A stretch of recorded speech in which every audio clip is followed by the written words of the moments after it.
right? Because when you're getting behind a cause, whether it be a philanthropic one or a social community one, it's really important that it is aligned somewhat with your vision and mission of your business.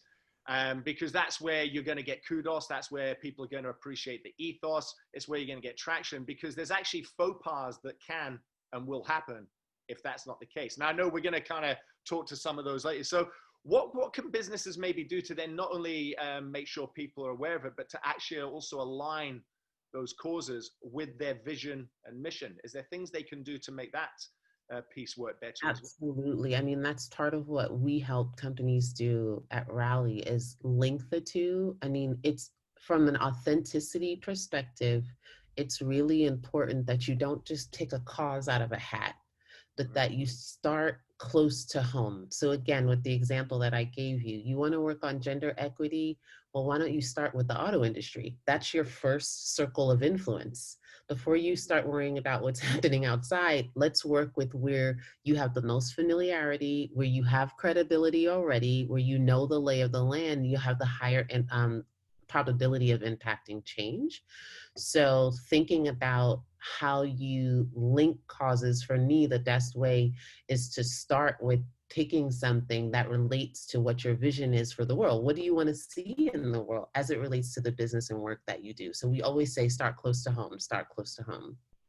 So which beckons, because it's a great point, is let's say an organization, they may see several worthy causes, because let's be frank, there's a lot of great worthy causes, social ones out there that all require airtime and support, and all have got great merit.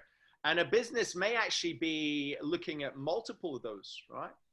So then how can they hone in on which ones should they really consider as that priority? How do they learn to kind of go and prioritize? Is it what you're describing? Is it kind of looking at going, well, which ones have we got that fluency on? Which ones can we get traction? Or are there other considerations? Yeah, I think it's fluency. I think it's starting close to home. I think it's looking at what's current, but not jumping on it just because it's current, but looking at what's current. So the flip side is like, there's massive, racial unrest in America, that your core issue is polar bears. No knock against polar bears, but like, consumers are going to be looking to you to comment on what's happening in the world. There's a weird shift that's happened where it's almost like companies are like people.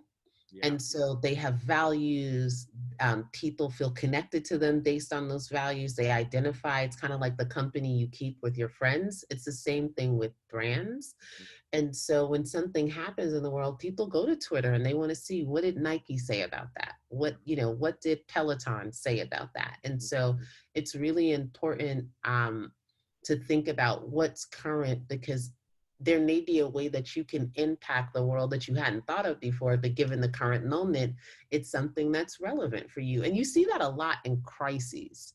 But what I like to talk about when I'm talking about this work is about being more proactive. So not waiting for something to happen, but being so clear on your mission that you're always shepherding that no matter what's happening in the world. You can adjust, you can add to it, you can edit, but there's a clarity and a consistency that from the outside is what makes up a brand. It's consistently showing up in a certain way in people's minds because of what you're saying and what you're doing. You know.